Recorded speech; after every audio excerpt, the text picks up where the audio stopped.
You ever notice how easy it is to completely get pulled into whatever you're watching on TV? Maybe it's a show or a game that you're into or a movie.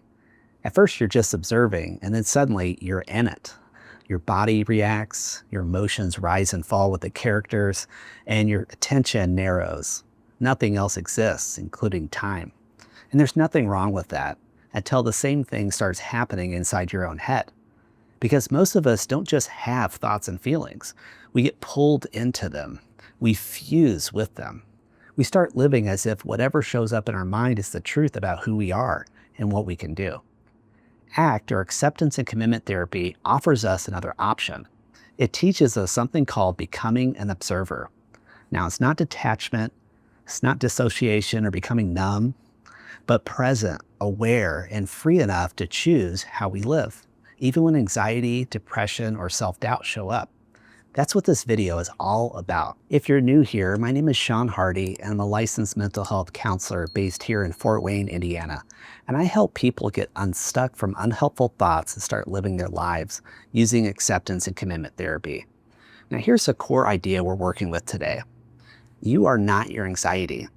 You're not your thoughts. You're not your emotions. You're not your depression or ADHD or whatever mental health diagnosis you may have. You are the one who notices all of that. And when you learn how to step into that observing position, something transformational happens. You stop living life orienting around your struggles. Now, ACT doesn't try to control these thoughts that show up. It changes our relationship with them so that they stop running the show. That's where the observer comes in. Most suffering isn't actually caused by what we feel. It's caused by being fused with what we feel. Now, let me explain that. When your mind says things like, I'm failing, and that thought feels like a fact, as if it's literally true, that's fusion. And when anxiety shows up and it feels like an urgent command that you must do something now, that's fusion. Fusion traps us in time, either replaying the past or rehearsing the future, while real life quietly passes us by in the present. ACT helps you to step back and see thoughts as experiences, not instructions that you have to follow. Let me show you that with a simple metaphor using a chessboard. Imagine a chessboard stretching out in all directions. And on that board are pieces, black and white. Some represent things you like about yourself: kindness, confidence, hope, your motivation. Others represent pain points: anxiety, shame, fear, self-doubt. And these pieces are locked in a constant war.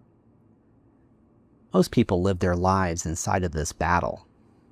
Anxiety shows up, so you jump on the logic piece and try to argue with it. Shame shows up, so you jump on the perfectionism piece and try to outwork it. Sometimes it feels like you're winning, and then the pieces reset again, and the game starts. Years go by trying to win this war before allowing yourself to live. But ACT asks a different question. What if none of the pieces are you? If you're not the white pieces and you're not the black pieces, then who are you? There's only one thing in contact with every piece on the board, and that's the board itself. The board holds the whole game. It doesn't fight. It doesn't disappear when the pieces clash. That's the observer. That's the real you. You don't win the game by fighting harder. You step out of the war and start living your life. The observer notices the difference, and here's a practical way to show it. And that's learning the difference between descriptions and evaluations. Descriptions are observable facts. Evaluations are judgments added by the mind. For example, my heart is racing. That's a description. This anxiety is unbearable. That's an evaluation. My friend is raising their voice. That's a description. They're disrespecting me is an evaluation. When we mistake evaluations for descriptions, suffering multiplies. The observer notices both, but it doesn't confuse them. Now, as you're watching this, I want you to think of a difficult thought that you've had today.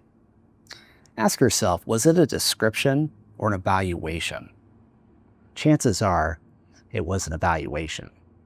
That's where the observer effect can really help to transform our relationship with our thoughts. So let me show you how this plays out in real life.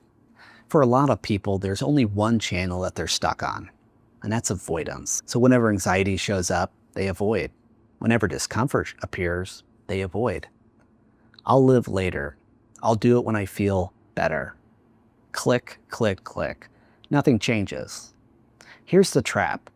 Most people keep trying to change the channels from the couch. They argue with their thoughts. They wrestle with feelings. But the channel doesn't change. It simply doesn't work. ACT teaches something radical. You don't change the channel by controlling your inner world, by challenging or changing your thoughts. You change it through values-based action. When you act as the observer, the board, not the pieces, you can move with anxiety, not after it leaves. Values don't remove the discomfort.